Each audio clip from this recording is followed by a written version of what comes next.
దాన్ని ఎంత పెరిగారు అని చెప్పవలసి వస్తే తెలుగులో ఇంత వాడంత వాడైపోయి, అంత వాడైపోయి, అంత వాడైపోయి, అంత వాడైపోయి అంటారు.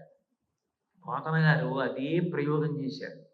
ఇంతంతైవటుడు ఇంతైవరియు తానింతై అభోవీధిపై అంతై తోయద మండలక్రమణ కల్లంతై ప్రభారాశిపై అంతై తోయి చంద్రునకంతై ధ్రువునిపై అంతై మహర్వాటిపై అంతై సత్యపదోన్నతుండకచు బ్రహ్మాండాంత సంవర్ధి.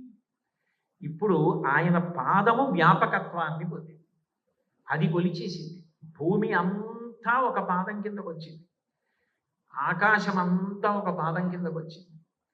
ఇప్పుడు దాన్ని పాదంగా పూజ చెయ్యాలి అంటే ఆ పాదం కొలవడానికి పైకెడుతూ ఉంటే దాన్ని మొదట కడిగిన వాడెవరంటే బ్రహ్మగారు.